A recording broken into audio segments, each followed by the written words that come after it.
So the Supreme Court has issued an order in a critical Second Amendment Preservation Act challenge that was pending in front of them. So let's talk about what happened in this case and where it goes from here. Now, before we jump into this video, if you guys want to support the channel, one of the best ways to do that is simply to subscribe. Also double check to make sure YouTube has not unsubscribed you. And also, I want to thank one of the main supporters of this channel, which is Attorneys on Retainer. When it comes to self-defense protection, in my opinion, AOR is in a league of their own. They're backed by an actual law firm and they're always expanding upon their benefits. One of the things that they're doing right now is they just added a guarantee that if you're in a self-defense situation and you're a member, they will give you 4 attorneys for your case.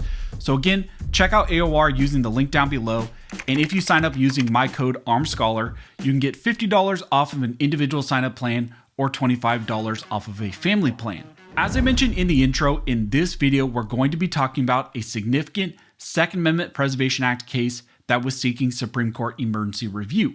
This is a case dealing with a state's Second Amendment Preservation Act, and we've discussed this case before because in the past, the Supreme Court issued an 8-1 order denying a stay which would have protected Missouri's SAPA law. This case went back in front of the Supreme Court, and recently we got the answer from the Supreme Court.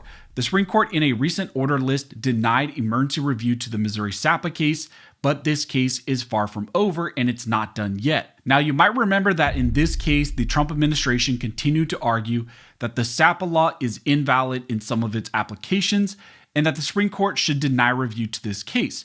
However, at the same time, they stated that if the court denies review, the government will actually release some of the judgment that they received prior. The Biden administration had got a complete judgment from the lower court. And so here the Trump administration said to the Supreme Court that they would release some of that judgment. The administration told the Supreme Court that once this case got back in the hands of the lower court, they would release some of that judgment that they got. Missouri responded to this by pointing out that that concession made by the Trump DOJ is exactly why the Supreme Court should have granted review to this case. This case then went to the Supreme Court back in September for conference, but unfortunately, the Supreme Court ultimately agreed with the Trump administration, and they took their word that they would actually release some of that judgment, and so they denied emergency review to this case. Now, this lawsuit revolves around a 2021 law that was passed in the state of Missouri called the Second Amendment Preservation Act, or the SAPA law. That law set the state's interpretation of the Second Amendment and set restrictions on the support and funding that the state would provide to federal agencies like the ATF in their attempts to enforce federal laws that are believed to violate the Second Amendment.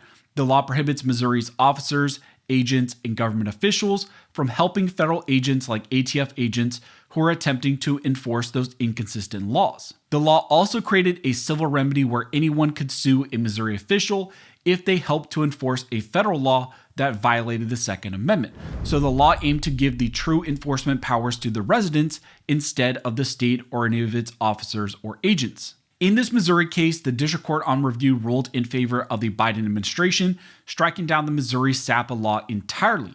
Now, in response to that, the state of Missouri appealed up to the 8th Circuit, and Missouri at the time wanted a temporary stay on that lower court ruling, which was a complete permanent injunction on this case.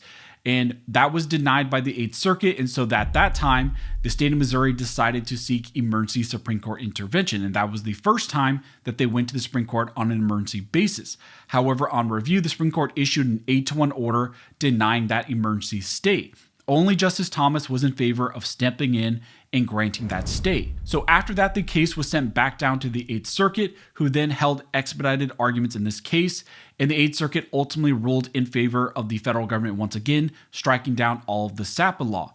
But then Missouri decided to once again go to the Supreme Court on an emergency basis with a new cert petition. One of the big things that Missouri points out is that the 8th Circuit essentially said that the structure and operation of this law is valid, but they ultimately struck it down because of its underlying purpose, which was to protect the Second Amendment.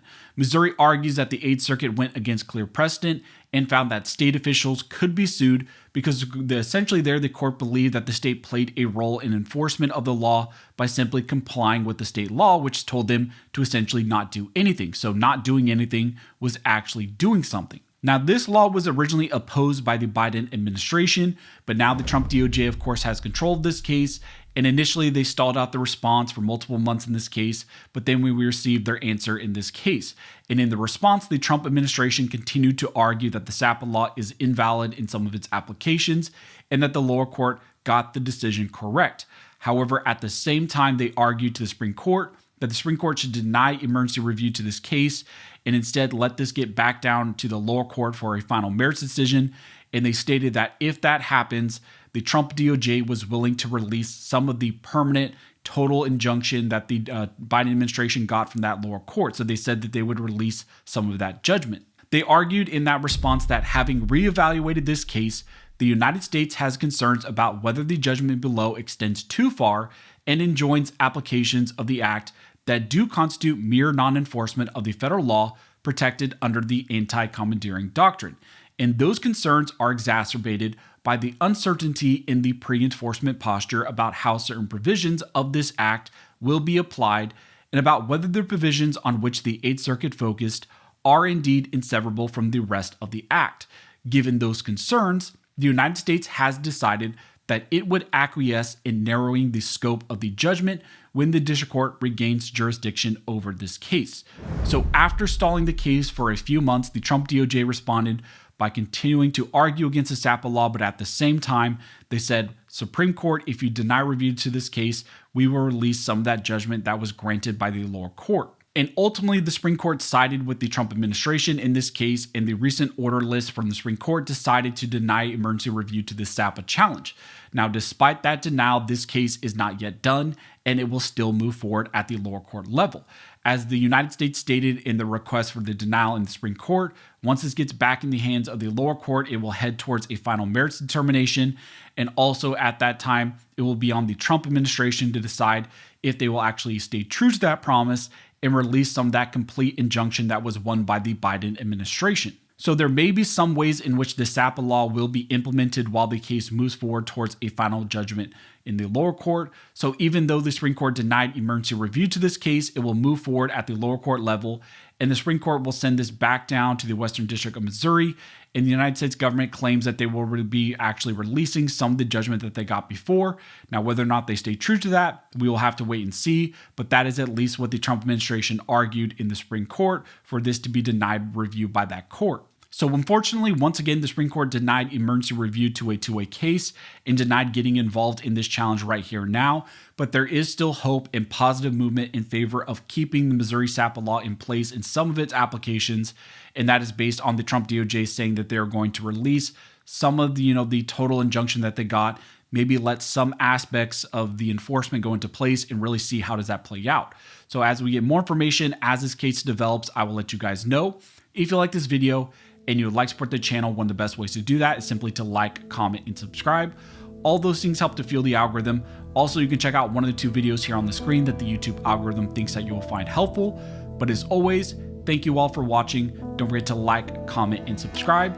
And don't forget, this nation was built by armed scholars, and this nation will be maintained by armed scholars.